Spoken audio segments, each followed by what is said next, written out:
오늘은 십자가 위에서 하신 말씀 첫 번째 시간입니다.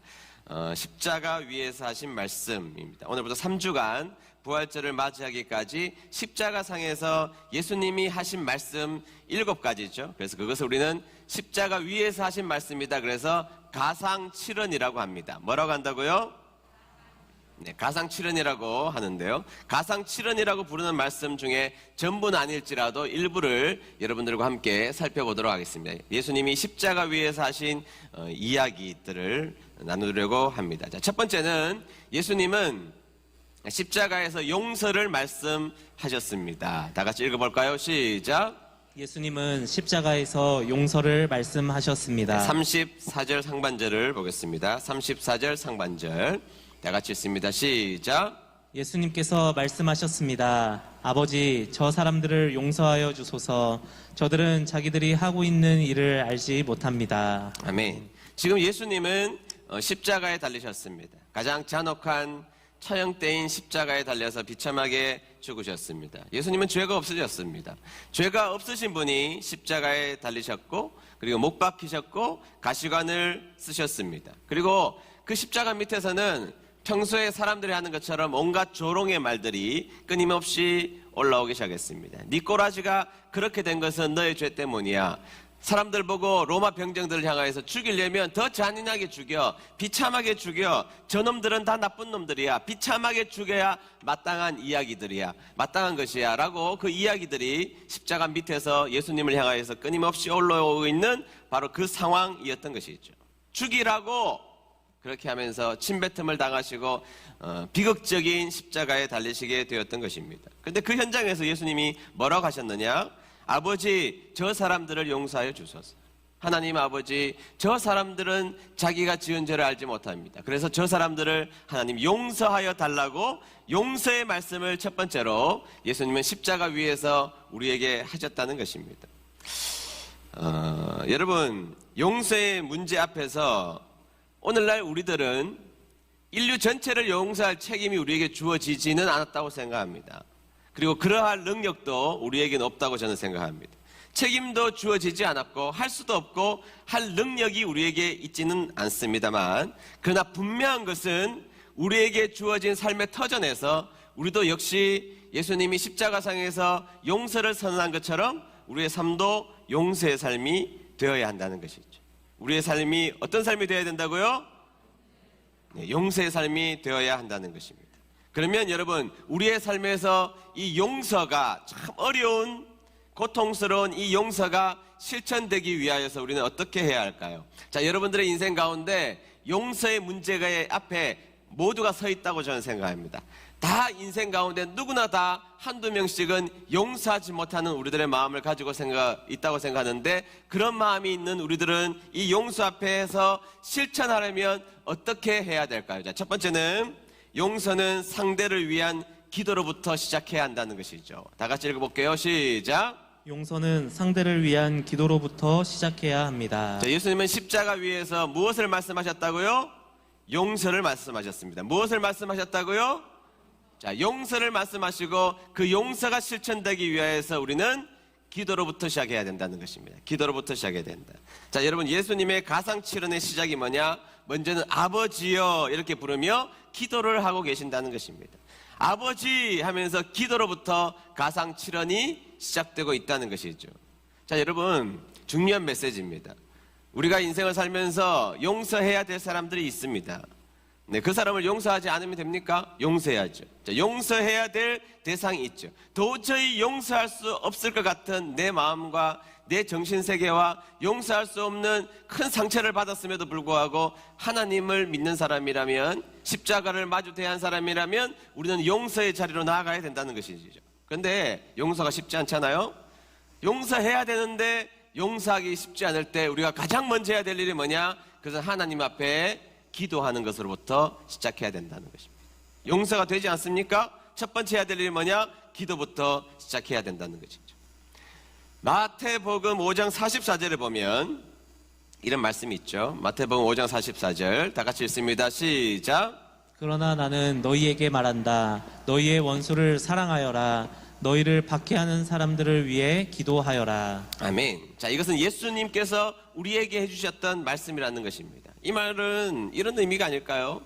너희들이 사는 인생 앞에 원수들이 있지.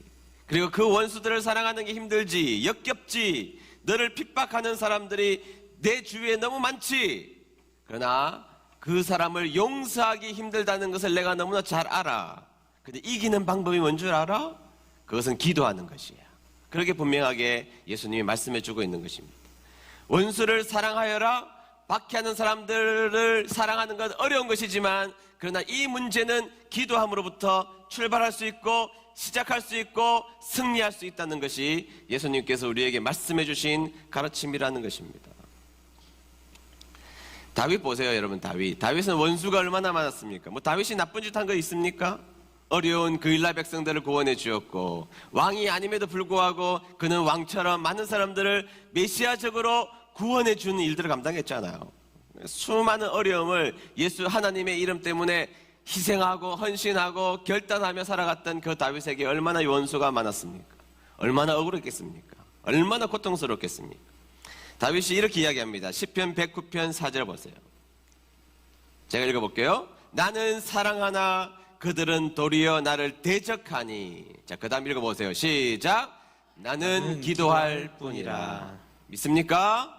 네, 자기는 사랑하려고 애를 썼습니다. 그러나 그들은 대적했습니다.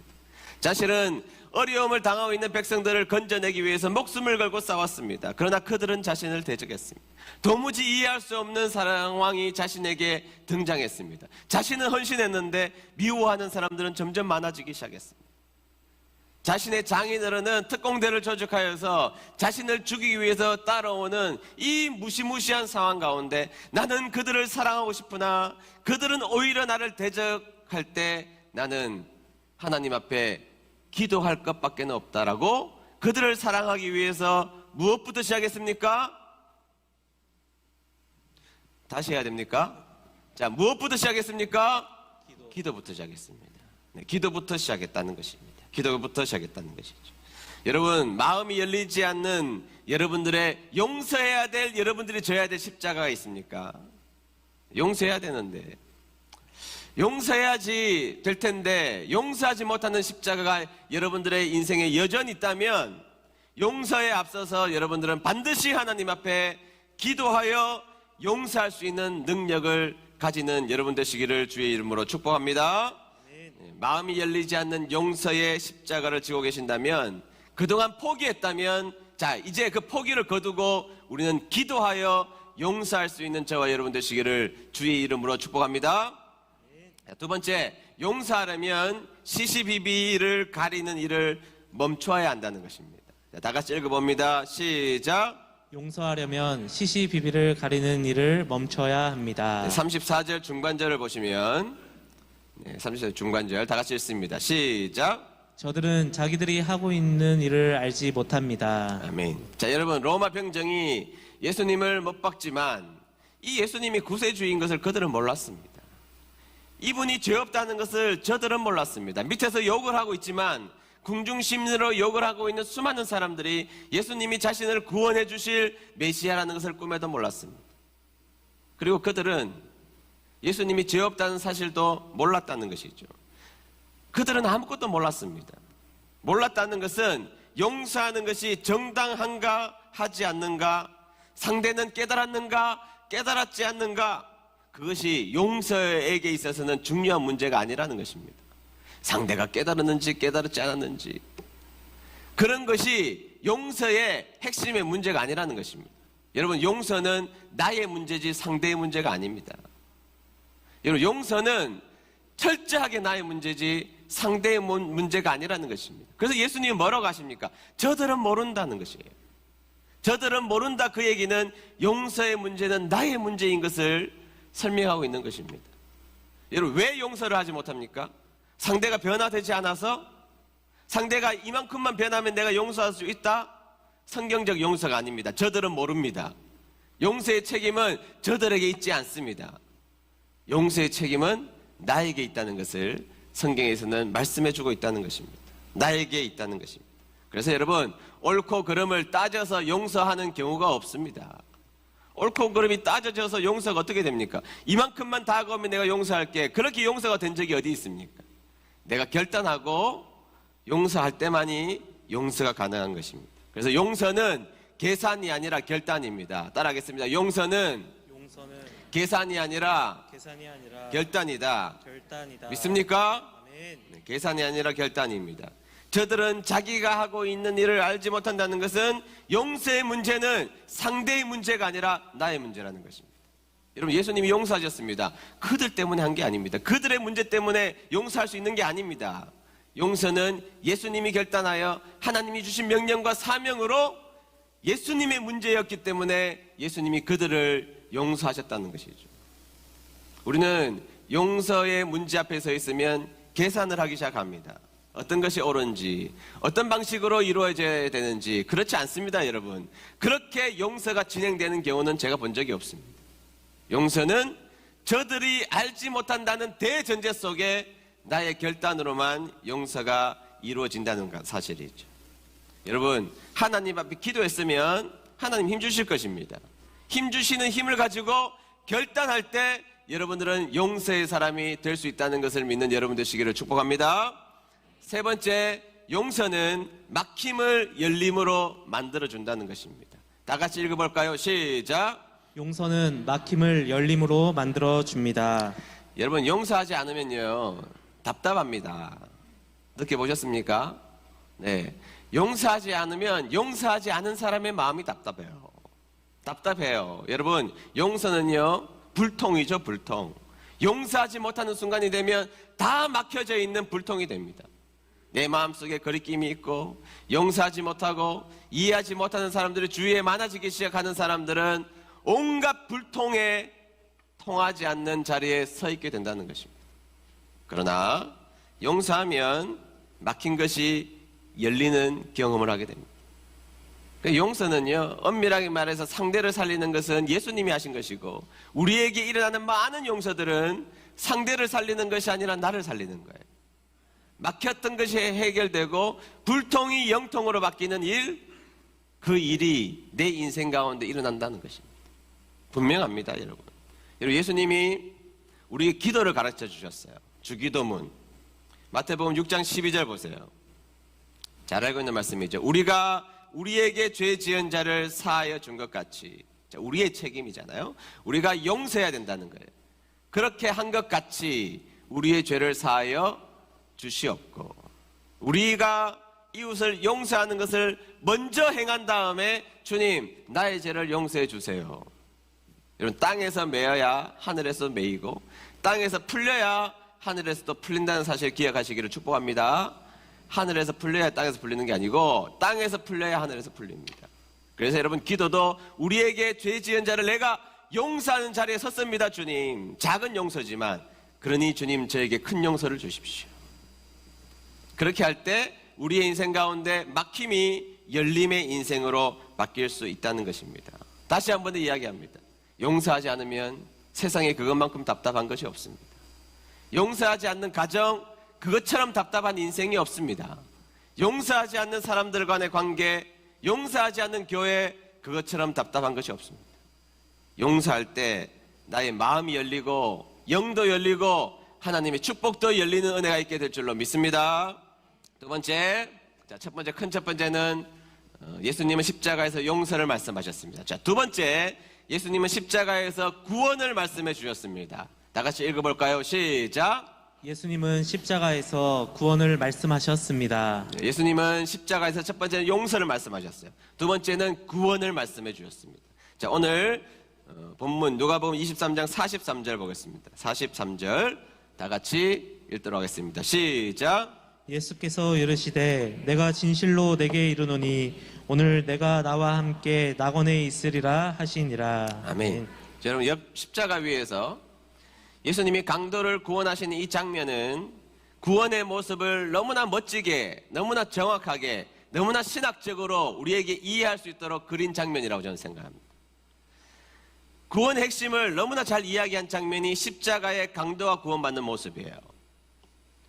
여러분, 십자가에 예수님이 처형당하실 때 가장 악독한 강도 2명, 행악자라고 성경에서 나와 있잖아요. 행악자 2명이 양쪽에 십자가에 달려 죽고 있었습니다. 십자가에 처형되는 사람들은 가장 악독한 사람이었습니다. 예수님은 정치범이었지만 그들은 가장 악독한 행악자라고 분명히 성경에서 나옵니다. 분명히 이야기하고 있습니다. 그 중에 행악자 한 명이 예수님을 비방해요. 네가 구세주야? 구세주라면 너하고 우리를 구원해봐. 네가 구원자라며 그럼 너하고 나하고 구원해봐. 한 행악자가 예수님을 비난했습니다. 구원자 같은 소리 하네. 구원자가 십자가에 달려 죽어? 올라오기 전에 해결했어야지. 올라와서도 구원자라고 말한다면 이 십자가에서 내려오게 해야지. 예수님을 조롱하고 그 십자가 위에서도 비난했습니다. 여러분, 이 최소 동업자 정신이라는 게 있어야 되잖아요.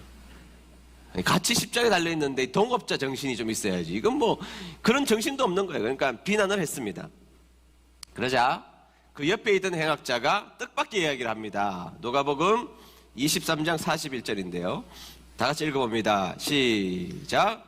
우리는 우리가 저지른 일 때문에 마땅한 벌을 받는 것이지만 이분은 아무런 잘못을 행한 적이 없으시다. 아멘. 자, 이 행악자는요, 자신의 죄를 인정했습니다. 그리고 예수님은 죄 없는 분이라는 것을 인정했죠. 자, 그 다음 42절 보세요. 42절. 계속해서 봅니다. 42절. 다 같이 읽습니다. 시작. 그리고 예수님께 말했습니다. 주님께서 주님의 나라에 들어가실 때 저를 기억해 주십시오. 아멘. 자, 이 사람은 자신의 죄를 인정했습니다. 그리고 더 나아가서 예수님을 구원자라고 인정했습니다. 예수님을 구원자라고 인정했죠. 그리고 주님의 나라로 가실 때에 저를 기억해 주세요. 저를 기억해. 여기 기억이라는 말은 스탠리 하워스는 remember, 리는 다시고 member는 한 팀이 된다. 그러니까 주님의 나라에 가실 때 나와 한 팀이 되어 저 천국 왕국에 들어가게 해주세요라고 신앙 고백을 하고 있는 것이죠. 주님을 구원자라고 인정했습니다. 자, 그리고 43절 보십시오. 43절 시작. 예수님께서 그에게 말씀하셨습니다. 내가 진정으로 내게 말한다. 오늘 내가 나와 함께 낙원에 있을 것이다. 아멘. 자, 언제? 오늘입니다. 오늘. 지금 당장입니다. 지금 당장으로부터입니다. 여러분, 이 십자가 상에서 예수님이 말씀하신 이 구원의 장면은 전형적인 구원의 모습을 그리고 있어요. 첫 번째는 구원은 행위로 구원받는 것이 아니라는 것이죠. 구원은 행위로 구원을 받는 것이 아니라는 것을 기억해야 한다는 것입니다. 안 나와 있나요? 한 번만 띄워주시면 좋겠는데. 자, 다 같이 읽어봅니다. 시작. 구원은 행위로 구원받는 것이 아닙니다. 네, 제가 구원을 2번 반복해서 했습니다. 구원은 행위로 구원받는 것이 아닙니다. 여러분, 십자가에 달려있는 반대편 그 강도, 예수님은 구원자이십니다 말하고 했던 그 강도가 무슨 좋은 일을 했습니까? 얼마나 나쁜 짓을 했으면 십자가에 달려요. 얼마나 사람들에게 피해를 주는 사람이면 십자가에 달려서 비참하게 죽는 처형을 당하는 사람이 되었을까요? 무슨 선한 일을 했겠어요? 무슨 충성을 했겠습니까? 무슨 교회를 섬겼겠어요? 무슨 의미 있는 일을 했겠습니까? 주위의 사람들에게 따뜻한 일을 뭔가 했겠습니까? 아무것도 한 게 없습니다. 그러면 무엇을 했나요? 무엇을 했습니까? 예수님을 구세주로 인정했습니다. 예수님을 구세주로 믿었습니다. 예수님을 구세주로 믿자 믿음으로 말미암아 구원받은 것입니다. 믿음으로 말미암아 구원받은 거예요. 구원은요, 제가 여러 번 이야기했는데 구원은 행위로 받는 게 아닙니다. 구원은 믿음으로 받는 것입니다. 믿습니까? 구원은 무엇으로 받는다고요? 믿음으로. 행함으로 받으면 어디까지 행해야 착한 일? 어디까지 해야 구원받습니까? 얼마만큼 착한 일을 해야 구원받습니까? 착한 일 80% 하면 구원받습니까? 무엇으로 구원을 받을 수가 있습니까? 에베소서 2장 8절에서 9절 보십시오. 다 같이 읽습니다. 확정해서 시작. 너희는 그 은혜에 의하여 믿음으로 말미암아 구원을 받았으니 이것은 너희에게서 난 것이 아니요 하나님의 선물이라. 행위에서 난 것이 아니니 이는 누구든지 자랑하지 못하게 함이라. 네. 아멘. 믿습니까? 예, 은혜로 인하여 무엇으로 말미암아? 믿음으로 말미암아 구원받아요. 9절. 행위에서 난 것이래요? 아니에요. 아니에요. 그래서 구원은 우리의 자랑이 아닙니다. 은혜로 말미암아 믿음으로 구원받는 것이죠. 행위로 구원받는 것이 아닙니다. 여러분들이 예수님을 믿으십니까? 그럼 구원받으신 거죠. 그 고백이 쉬운 고백이라고 생각하십니까? 그 고백이 입술에서 나오는 것은 결코 쉬운 고백이 아닙니다. 죽어도 예수님 고백 안 합니다. 구원자로. 두 번째, 구원은 즉각성과 점진성이 함께 있다는 것을 기억해야 합니다. 다 같이 읽어봅니다. 시작. 구원은 즉각성과 점진성이 함께 있습니다. 자, 주님 저를 기억하여 주셔서 그러자 주님 뭐라고 하십니까? 내일 나와 낙원에 있을까요? 그러셨습니까? 아니 일주일 후에 가자 낙원에. 10년 후에 가자 뭐 그러셨습니까? 아니죠. 지금 오늘 너는 나와 함께 낙원에 있을 거야. 지금 당장 너는 나와 함께 낙원에 있을 거야. 우리가 예수님을 믿음으로 말미암아 주님이라고 고백하는 순간 우리는 구원이 우리에게 임했다는 사실, 즉각적으로 임했다는 사실 믿는 여러분 되시기를 축복합니다. 예수님을 믿으면 즉각적으로 구원이 임하죠. 즉각적으로 임하는 겁니다. 그러나 즉각적이지만 그러나 우리는 또 천국에 가야 합니다. 그죠? 가야 합니다. 그 과정 속에 구원을 이루는 과정이 있어야 되죠. 구원을 받았지만 천국 가기 전까지 구원받은 사람처럼 살아가는 것을 구원을 이루라 그러잖아요. 즉각 강도는 구원을 받았지만 죽겠죠 곧. 그러나 그 사이라도 그의 인생 가운데는 존재하게 되는 것이죠. 천국 가는 여정이 우리에게 남아있는 것입니다. 생각해 보시죠. 여러분들이 하버드 대학의 시험을 봤습니다. 탁 붙었습니다. 그 순간 여러분들은 하버드 대학교의 학생 신분을 얻게 되죠. 학생이 되는 겁니다. 학생이 되는 건데 그것이 끝이 아니잖아요. 입학식도 해야 되고 공부도 해야 되고 학생증도 발급받아야 되고 그렇게 해야 학생이 되는 것처럼 그런 것입니다. 강도는 그 모습을 정확하게 보여줍니다. 우리가 예수님을 구주로 고백하는 그 순간 구원은 즉각적으로 이루어지는 것입니다. 그리고 구원의 자리, 최종적인 자리, 그 천국에 우리는 점진적으로 이르게 될 것입니다. 기억하셔야 됩니다. 예수님을 고백하는 순간 즉각적으로 구원이 임했습니다. 그리고 점진적으로 그 구원의 자리까지 또한 나아가야 한다는 것이죠.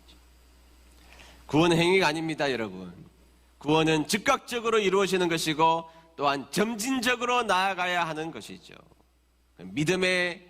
믿음으로 말미암아 구원을 받았다면 그 구원의 증표를 날마다 내가 가는 족적마다 남기며 살아가는 행위가 있어야 한다는 것입니다. 구원의 백성이 된 것을 믿으십니까? 네, 그것이 절대의 희망이에요. 우리 절대적인 희망입니다. 세상이 무너져도 이것은 변하지 않습니다. 절대의 희망. 그래서 여러분 외쳐야 되면 나 죽어도 천국 가. 나는 무슨 일이 있어도 천국 가. 나 죄를 지어도 천국 가. 할렐루야. 그렇다고 죄 짓지 마시고 천국을 우리에게 확실하게 주신 그 믿음을 가지고 사는 여러분 되시기를 축복합니다. 여러분 십자가에서 모진 고통을 당하셨습니다. 다른 사람이 아니라 우리를 위해서입니다. 그리고 우리에게 가장 아름다운 선물을 허락하셨고 우리는 그 선물을 받는 주인공이 되었습니다. 복음의 진리입니다. 부인할 수 없는 너무나 확실하고 너무나 소중한 이 부활의 진리, 죽음의 진리, 십자가의 진리, 그리고 용서와 이유 없는 은혜가 우리의 은혜가 되도록 하나님은 우리에게 선물로 이 모든 것을 본인이 지시고 우리에게 허락해 주셨습니다. 기억해야 하지 않을까요? 부활절을 맞이하기 이전에 십자가에 달리셔서 모진 고난을 당하시며 우리를 용서하시고 우리를 구원하신 그 예수님의 기가 막히고 놀라운 사랑이 오늘 기억되어서 여러분들도 그 삶에 동참하여 살아가는 저와 여러분 되시기를 주의 이름으로 축복합니다.